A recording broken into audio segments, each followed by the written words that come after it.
And so I thought, well, anyway, this is dumb. Nobody's going to, I mean, this is 1963, you know. Nobody's going to come forward there and go to that altar. The next thing I know, some guy right behind me, about 3 rows, gets up and walks down the aisle.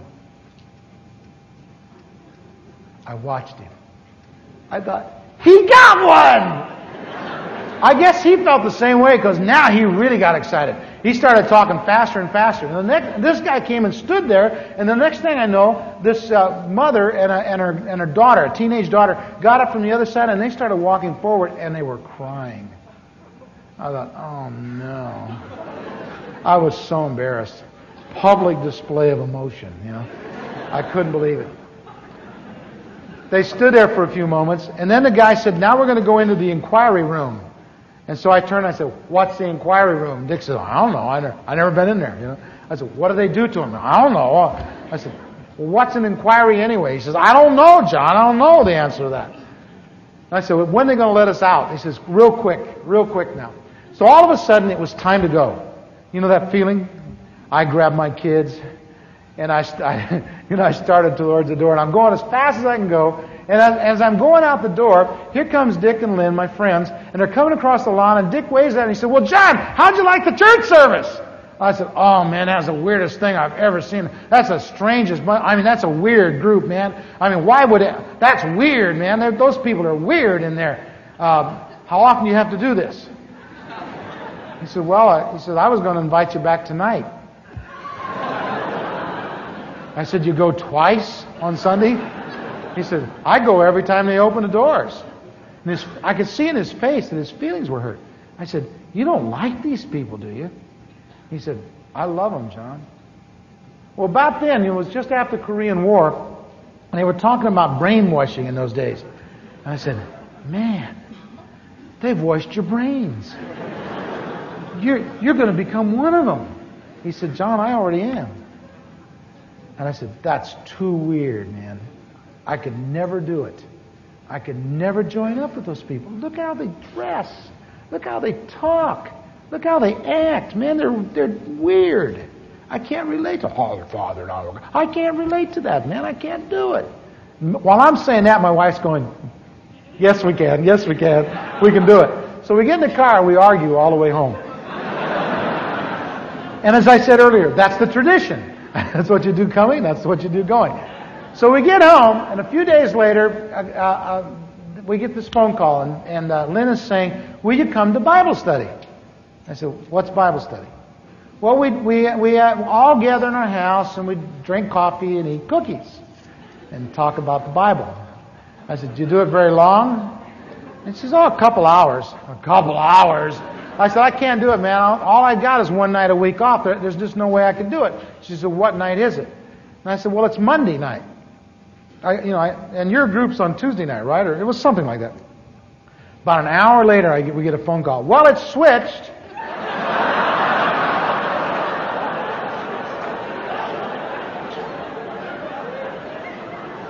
Switched? You ever been to Bible study? Have you? Well, we went. That first night we went, and there was a guy his name was Gunner. And he was a welder, and I figured, well, a welder, he couldn't be too smart. So I'll go. And he was the Bible teacher. And we got there, and it was just Dick and Lynn and my wife and I and this guy named Gunner and this other guy named Bucky. It was a nice little group. And we sat down, and I wasn't going to let this guy put anything over on me, you know. And I said, look, man, before we get started, let me just say in front, I don't believe all this stuff. He said, I understand that.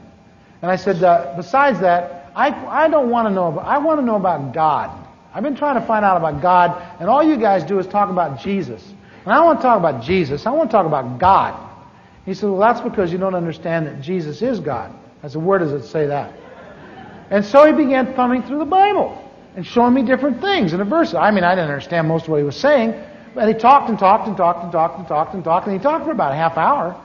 And when he got all through, I sensed that he thought he'd convinced me, and I said, well, that's really interesting. And my friend Dick was sitting there, and he suddenly became the interpreter. Now you've got to understand, I was a musician, and I didn't know how to talk Christianese. You know what I mean?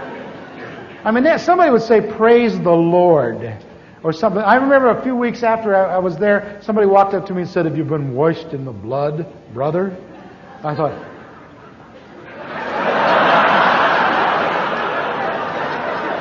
I said, when did they make you do that?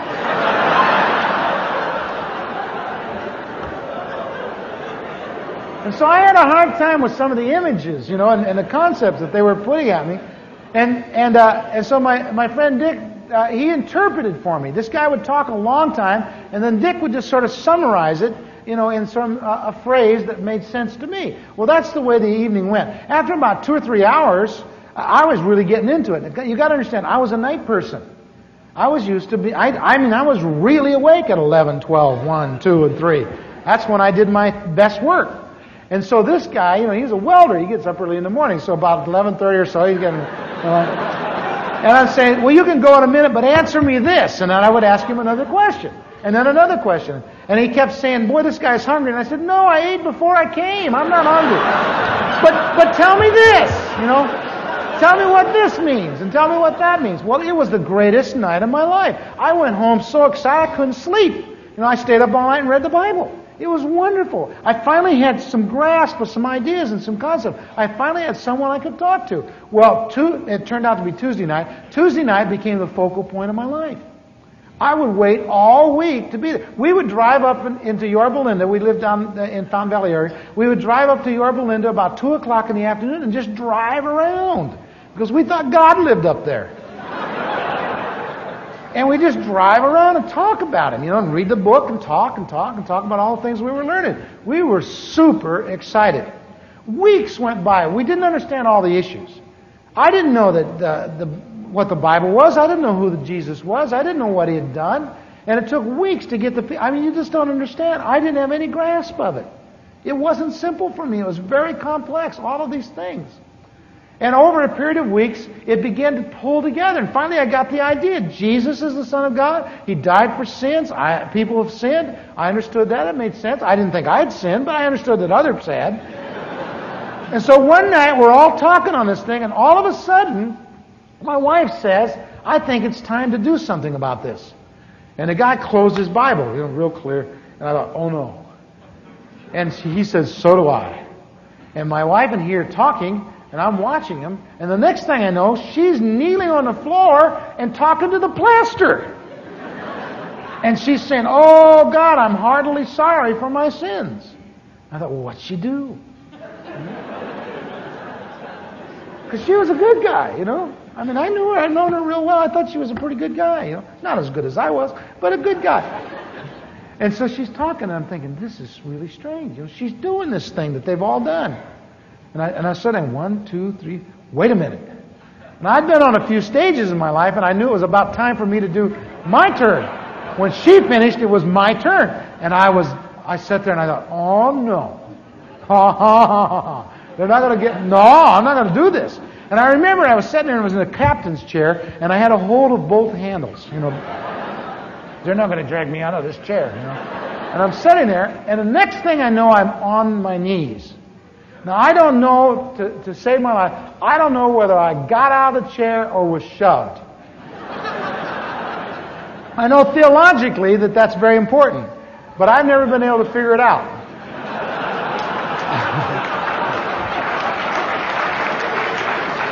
All I know was the next thing, I was on my knees and I was trying to pray this prayer of repentance they kept talking about. But I couldn't pray.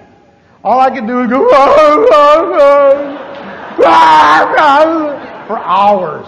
It seemed like hours, at least a half hour. My nose is running. It's all over my chest, My eyes are swelling shut. I'm sobbing. My body is racked with pain. And about 20 minutes into it, I'm realizing that I'm making an utter fool of myself. And I thought, if this doesn't work, I'm going to die. How will I explain this, If this thing doesn't connect. And so the next thing I know, I have a recollection. Years before, I'd gotten into a situation where I was out of money, came back to Los Angeles. This is when I was a traveling musician, and I needed some money, and I had a friend that did drugs. And he sold them, he was a connection, and he sold them in Pershing Square, you know, a great downtown.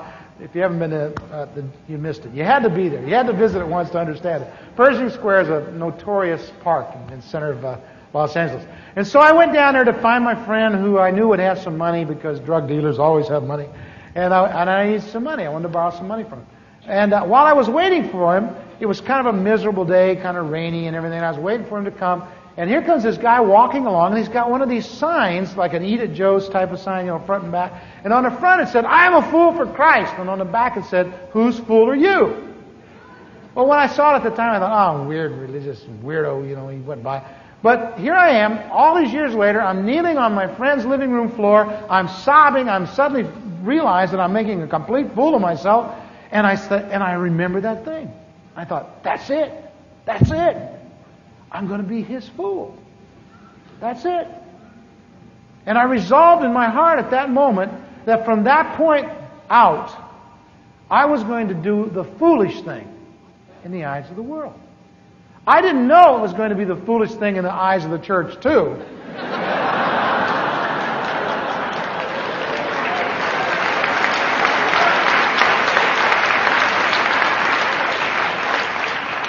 But I determined that night that if Christ was worth coming to at all, he was worth coming all the way with.